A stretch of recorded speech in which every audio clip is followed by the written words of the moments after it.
So I am officially recording. But for those of you that don't know, my name is Meredith Tucker, and I am officially a coach. Woo, woo. Yeah, so I'm super excited. And it's really awesome because I'm a coach because of all of you. Of course, it was hard work on my part, but you guys are the ones that helped me get there. So I really, really appreciate all the hard work, all the effort. The sheer fact that you're on this call tonight says a lot about how serious you are about your business and how important your business is to you. And we've always said, if you treat the business like a hobby, it's going to provide you hobby income. If you treat the business like a business, it's going to provide business income. So what I wanted to talk to you guys about tonight is events. And for those of you that know me or that have been around for a while, you know that I love, love, love to do events. I love to do vendor events. Now, let's just put it out there right now. Packing up all of your stuff and taking it somewhere is not the fun part. It's a lot of work. It's a lot of work to break it down. I know I've done events with a couple of you guys before, and I know I see Tiffany, and we've done a couple events together recently, and we, grimace at each other as we're packing our stuff up, to leave the party, or as we're dragging our stuff in to set up the party. But those are, great opportunities to meet a large amount of people in a short amount of time. Home parties are great. And we encourage you to do pop-up parties, whether that's at your location or bringing people, or you bringing your stuff to other people. But we want to make sure that you guys are prepared to do events. So when we talk about events, I'm talking about vendor events. I'm talking about, craft fairs and vendor fairs. I'm talking about multi-consultant parties where you get several LuLaRoe consultants together and you do a party together. I'm also talking about multi-vendor parties where maybe there's a Mary Kay and a Scentsy and a 31 rep and a LuLaRoe person, which is you, obviously. So those are the kinds of things I'm going to be talking about tonight when we talk about events. So I have 15 key points, and I actually have them numbered so that we can stay on track tonight. So please make sure that you're poised to take notes. I will put the bullet points on our page, but I'm going to talk in detail on a little bit of each point. So just make sure that you're taking some notes, and if you have questions, like I said, just unmute yourself, flag me down, or do the group chat. Hi, Jenna. Hi, baby. Sorry, I get distracted by the cute baby. Shouldn't she be sleeping? Okay, number one is to have help. So do not go to a vendor event by yourself. Now, if you have to, you can survive. But when it's a vendor event, now I'm not talking about home parties. Home parties you can do by yourself. But when it's a vendor event, there's a very good chance that you can be seeing a large amount of people in a short amount of time. And if you don't have somebody there to help you, it just makes it a little bit more difficult. Now, when you're doing a multi-consultant event, there's other consultants there, so that's not as big of a deal. But if you're doing, a fall festival or a shopping event or, any kind of major vendor function, you want to have help for setup and breakdown. So if that's your spouse or your significant other that helps you load the car, helps you unload the car, helps you load it back up again, great. But also while you're at the event, so that you have help manning the space, talking to people. So I know, like for me, those of you that have done events for me before, my mom and I typically always go together. And a lot of times I deal with the checkout. And I kind of do the initial introduction, and then I kind of pass them over to my mom, and she kind of helps them with matching outfits or with sizing, and I can move on to the next person. So it's just a great chance for you to kind of double team people. We also take into consideration if it's a woman that's maybe more in line with my mom's age, they might relate to her better. So we, get her with my mom and have my mom help her. Whereas if it's a younger person, maybe I relate to them better. Honestly, age doesn't totally matter, but that's just something where, you might have varying personalities, and you can have more success by matching people up with the right person. Number two is bring everything. And I know that sometimes this can seem overwhelming. And for those of you that have seen my inventory behind me, I've got probably 12 to 1,500 pieces at any one time. And I bring it all. Very, very rarely do I leave stuff at home, because I promise you, if you leave all your Anna dresses at home, the very first person that comes up is going to say, do you have any Annas? And you're going to be like, yeah, I've got 40 of them at the house, but that doesn't do us any good today. So you need to bring everything. The more you have, the more you sell. And I know it may seem cumbersome to bring it all, but I promise you, if you leave something at home, that's going to be the thing that somebody's looking for, and it's not going to do you any good sitting at home. You can't sell it if it's sitting at your house. So number 3 is search out the vendor events in advance. So if you're trying to get a vendor event scheduled for next weekend, number 1, it's probably not going to happen because it's last minute. Number 2, there's probably 15 or 20 other LuLaRoe consultants that have already tried to book that event if they haven't already. And you know, that vendor coordinator is going to be kind of frustrated by your last minute, you know, participation in the event. So start looking for events now that are happening in the springtime. I know Nina and I are doing an event in April of 2017. That seems really far away, but we've already got it on the calendar. We've already got it paid for. I know there's a big event here in Tampa that is the Junior League. Jalissa, give me just a quick second. Let me finish this thought. There's the Junior League of Tampa that's doing a huge vendor event this weekend. And the consultant, the LuLaRoe consultants that are doing that event are friends of mine. They signed up for that event last Christmas to be able to do it this November. So you have to seek these vendor events out in advance.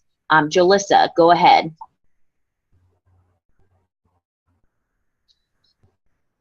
Sorry, mute button. That's okay.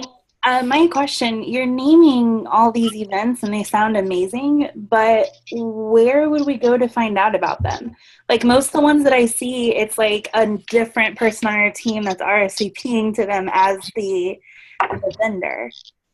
Yes, I believe, let me see, is that one of my points? If not, that is actually not really one of my points, but one of the things I want to talk about. So I will jump to that really quickly. One of the ways to hunt out these events is, number 1, talk to your customers. So your current customers, let them know that I love to give back to our community. I love to participate in vendor events and fundraisers. I just did one for one of my customers. I went to the elementary school that she works at, and it was a Relay for Life fundraiser. You know, and obviously I have that connection with Relay for Life. I do a lot of work with Relay for Life. So that was an easy thing for me. So these vendor events can be fundraisers too. So let your customers know, hey, if your church or your school or, you know, your soccer team is doing a vendor event, please let me know. I would love to participate. The other one is the internet, obviously. Craigslist, the state fairs, the Chamber of Commerce, news channel websites, colleges and community fairs, the newspaper, you know, sporting events, running events, 5Ks, 10Ks, bridal shows. We will probably do a whole separate training on bridal shows because, again, Nina and I did a bridal show together, and it didn't quite go as well as we would have liked it to. But it was definitely a learning opportunity for us. So I will add that to kind of our training lineup, and we will do a specific training on kind of what we learned from bridal shows, because that's kind of its own beast. But schools, churches, nonprofit organizations, humane societies, sororities, I mean, the list is endless. But as far as finding vendor events, it's just talking to people and getting out ahead of that. You know, seeking out if events happen in your community right now. So like, for instance, last weekend was the Ruskin Seafood Festival. We'll go ahead and contact the Ruskin Seafood Festival for next year and find out, you know, what that looks like as far as vendors. Now, they might give priority to whatever LuLaRoe vendor was set up this year, but that's going to be a great way for you to kind of meet event organizers so that you can start getting connected with these kind of events. So hopefully that kind of answers your question. Number 4 is look for exclusive events.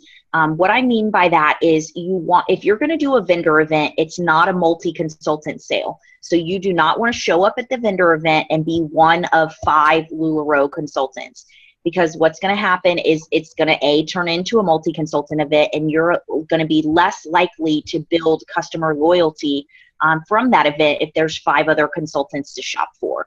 So when you sign up for an event, it's not a bad thing if there's going to be other LuLaRoe consultants there, but you might want to reach out to those other consultants, and see if maybe there's a way that you guys can work together to kind of be a united front versus working against each other at the event.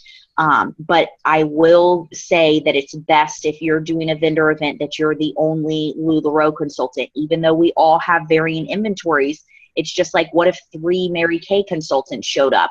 We're still direct sales consultants. We're still trying to build loyalty in our business. So I recommend, reaching for those exclusive events, talking to the event organizer, finding out if it's an exclusive event, making sure that you're reserving your spot as the only LuLaRoe vendor, and that you're exclusive for that event, because it's going to get you more publicity. On that note, I want to kind of just give you a kind of a unwritten professional etiquette tip. If you contact a vendor event, so let's use the Ruskin Seafood Festival, for example. You contact the organizer of Ruskin Seafood Festival, and she says, you know what, we already have a LuLaRoe vendor. Do not heckle and hassle that event organizer saying, oh, well, I'm sure Susie won't mind if you let me set up. We all have different inventory. It's going to be okay. Come on, let me set up. That's not fair to the event organizer. That's not fair to the other consultant that paid. And I have had that happen to me at events where other consultants have reached out to me and said, hey, I want to do this event with you. Well, I paid for the event to be the exclusive vendor. And it puts me in a bad situation if I have to tell you, no, I don't want to do this event with you. Now, the flip side of that is, let's say, Allie and I get together and we say, hey, let's contact the Ruskin Seafood Festival and let's go in on this event and let's do it together. We contact them and we say, hey, we're Meredith and Allie with LuLaRoe and we want to do this event. That's totally different. But don't try to bully your way into events because we have different inventory. We're still all selling the same thing.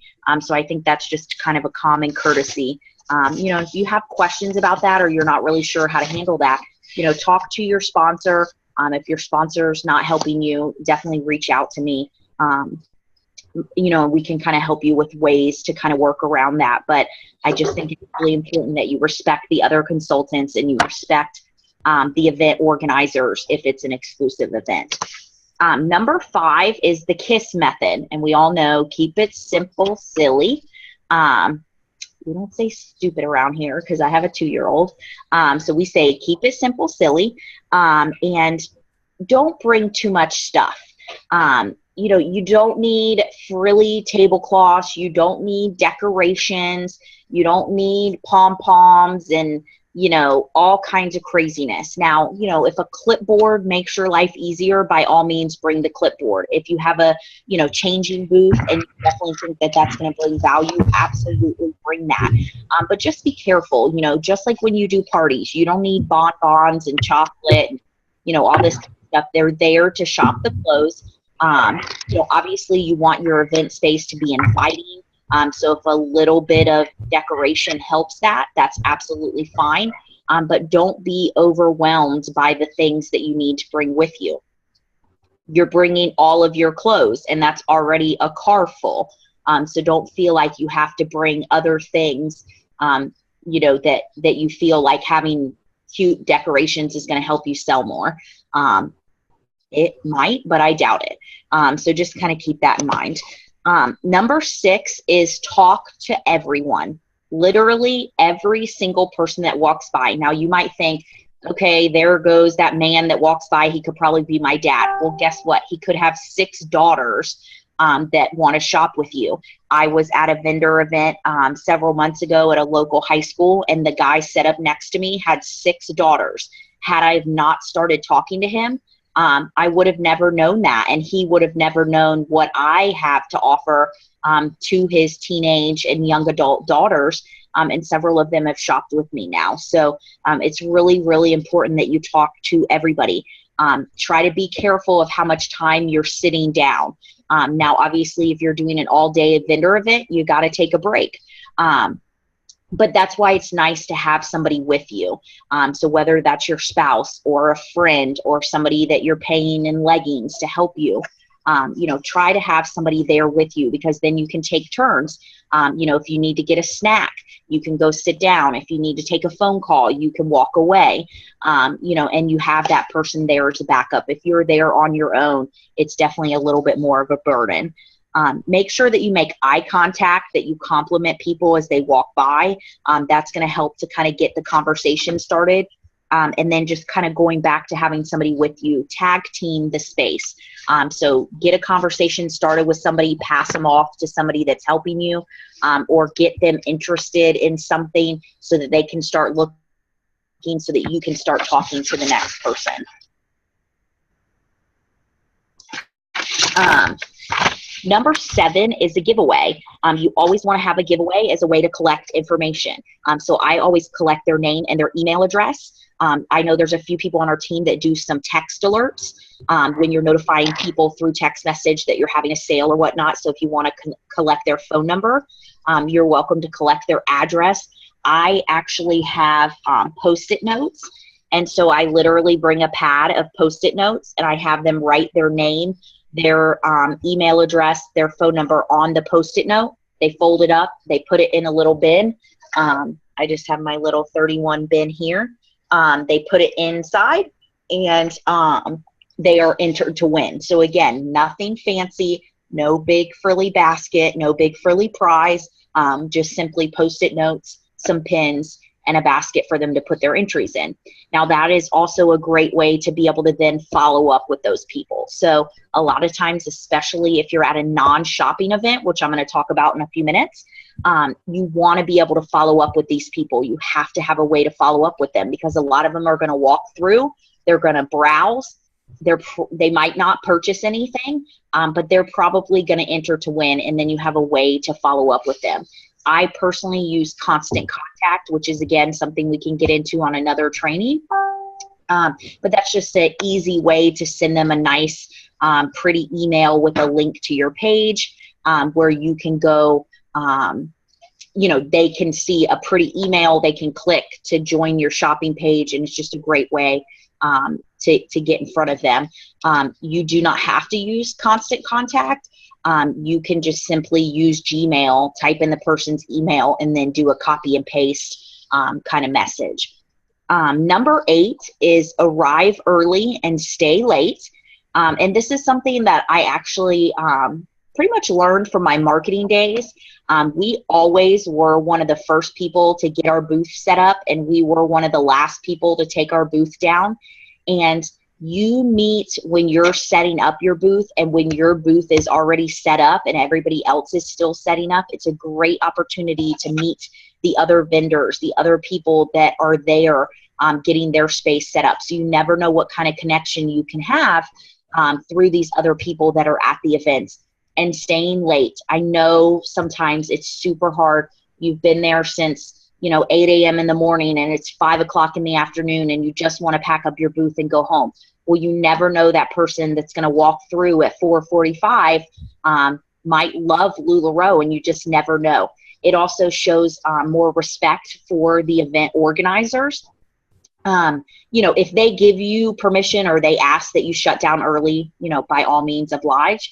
But if the event is still open, I highly recommend that you be one of the last ones to pack up, because you don't want to miss an opportunity. You already put all this effort into it. You might as well finish it out. So just keep that in mind. Number 9 is wear as much LuLaRoe as you comfortably can. Now, I say that because we live in Florida and it's hot, and I have hot flashes. I sweat all the time. And so I don't recommend that you go to an outdoor vendor event in leggings and an Amelia and a Sarah, with a Joy over it. You're going to be sweating. You're not going to be comfortable, and you're going to look like a hot mess. I personally love to wear the Amelias and the Madisons to vendor events because they have pockets. I can put my phone in my pocket for easy checkout. I can put business cards in my pocket. It's just really easy to have everything right there on you. So I typically will wear an Amelia or a Madison to a vendor event. But then I will also add a Joy or a Lindsay. Make sure you're wearing, one of our tops if you have on a skirt. So just wear, ideally 3 pieces, but just depending on the type of event, that might not totally be feasible. But do not wear leggings to a vendor event, especially a lot of times these are professional events, and you want to look the part. People are going to buy leggings. You don't have to be wearing them, but you need to be wearing the dresses and the skirts and the other pieces that we have, especially the layering pieces. I highly recommend the Monroes, the Lindsays, the Joys, because those are great additional pieces that people are going to see you wearing. It's going to make a big difference. Also keep in mind your more expensive items. So your Amelia dress is one of your more expensive items. Wear that one because that's what people are going to be drawn to, whatever you're wearing. And like I said, the Amelia and the Madison have pockets. So to me, that's very convenient. Number 10 is befriend the event coordinator. The reason I suggest that is because you're going to get better placement. If you're super, super nice to them, you're helping them with things that they may need, they're going to give you a better placement at the event or potentially better placement at future events. And they're also going to be able to connect you with future events. So Jalissa asked about how to get connected with future events. The event coordinator and an event you're doing currently is a great person to ask, hey, do you know any other events that are coming up? Are there any other events that I can get involved in? Those are fantastic opportunities to really make that person your friend and have some good connections with them. Number 11 is set goals. So when you go to a vendor event, you want to have goals. So whether that's I'm going to meet 50 people today, or I'm going to have 70 people enter my raffle, or I'm going to sell $1,000, or I'm going to sell 30 pieces.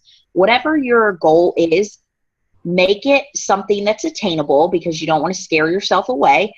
Make it something that's attainable and make it make sense. So make a SMART goal. Make it something that's specific, measurable, attainable, SMA, realistic, and timely. So make sure it's something that is a SMART goal so that you can actually reach that goal at your event. Don't go to an event saying, I'm going to sell $10,000 today, because that might not happen. And if you're going to an event, you're going to sell $10,000, you better invite me because I want to come happen. And I need to video it or something. So, but set goals and don't set too many goals. So if you say, well, I'm going to sell $1,000 and I'm going to meet 50 people and 25 people are going to get in my group and this and that, you're not going to meet them all and you're going to be disappointed. So set one goal, maybe 2 goals, and stick to them. Make them happen. Do whatever you have to do to make it happen. So make sure that you're setting those goals. Number 12 is kind of not necessarily a bullet point, but it's number 12, so just go with it. But that's the type of event. So I want you to take into consideration shopping events versus non-shopping events. So I'm going to kind of explain the difference. They are kind of self-explanatory, but a shopping event is where people come, they're planning to shop. So for example, a multi-consultant event, if there's going to be 10 consultants signed up, people that show up at that event are there to buy LuLaRoe. They have their pocketbook, they have their purse, they have their money. They're not there, maybe they're there to look, but they know that they're not coming there for the food. They're not coming there for the games. They're coming there to shop the LuLaRoe. The Junior League holiday market, that's a shopping event. That's where people are set up. The people that are attending are poised to spend money. Now, non-shopping events are going to be concerts and cook-offs and car shows and things where people are there for something else. So, for example, the Ruskin Seafood Festival, I would classify that as a non-shopping event. People are there to eat seafood. They know that there's going to be vendors there, but they're not necessarily poised to spend a lot of extra money aside from eating seafood, and maybe watching the band or whatever. There are opportunities for people to shop, but they're not going to be as poised to buy. So keep that in mind when you're, number one, setting up your events. Don't overload yourself with non-shopping events, because non-shopping events are going to ultimately be not quite as successful as your shopping events. Now, if you have a goal of exposure in your community because nobody really knows you, or nobody really knows about LuLaRoe, get in on every non-shopping event you possibly can. But also keep in mind, you might not sell $1,000 at that event. So just be realistic about that. A lot of non-shopping events, people might not even realize that vendors are going to be set up. So for example, if I go to the Garth Brooks concert, I'm not necessarily expecting there to be vendors there, but maybe there are, maybe I'll buy, but I wasn't really expecting that. So just kind of keep that in mind when you are setting up your vendor events. Number 13, we're in the home stretch here.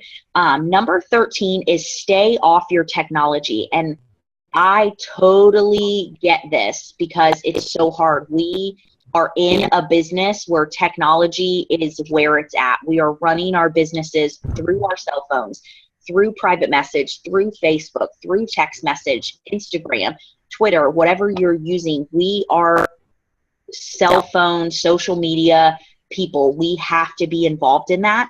But when you are at an event, a lot of times you paid money to be at that event. Take advantage of it. Don't be the one that's standing in your booth space going, nobody's going to come up and talk to you. You are not approachable, and nobody is going to walk up to you so excited about LuLaRoe. You have to approach them, and you cannot appear disinterested. If you have a table set up, you cannot be sitting behind your table expecting people to just walk up to you. They're not going to do it. They're going to walk by. They're going to kind of glance. Think about when you're walking through the mall, the guy at the kiosk that's standing there with like a perfume sample, and you're walking up and you're like, man, I just know he's going to try to get me to buy his perfume. And you're like, don't make eye contact, just keep walking. That's what people are going to do if you are not engaging them. You have to be, emotionally involved in the event. It has to be your top priority while you're at that event. And you have to be fully engaged. Otherwise, it's not going to be worth your time and your money that you spent. Number 14 is stay in your space. And this is, again, one of my kind of things I learned back from my marketing days and doing events. There's nothing that is more annoying to the other vendors than somebody who has this obnoxious booth and they are out in the open and they're pulling people away from the other vendors. So let's say, you're 3 booth spaces down the row and you're standing at the end of the row pulling people to your booth, which means they're passing, the first 2 people that were set up. Don't be that person. Stay in your space, invite people into your space, and make it feel welcoming, but do not take that away. You don't want to piss off other vendors by being like the complete main attraction. Now, a lot of times LuLaRoe is going to be the main attraction at events, but you just want to make sure that you are, giving the other vendors the same respect that you would want by staying in your space and being, appropriate at the vendor event. And number 15 is my last one, and I think it's one of the most important ones, and that's have fun. Don't go to a vendor event. Don't spend all day on a Saturday at a vendor event miserable as all get out, because you're not going to get anything out of it. It has to be fun. You have to find the silver lining. You have to set goals. I know I keep referencing back to the bridal show, and we'll talk about that another time. But Nina and I did a bridal show together, and it did not go how we expected. Were we bummed?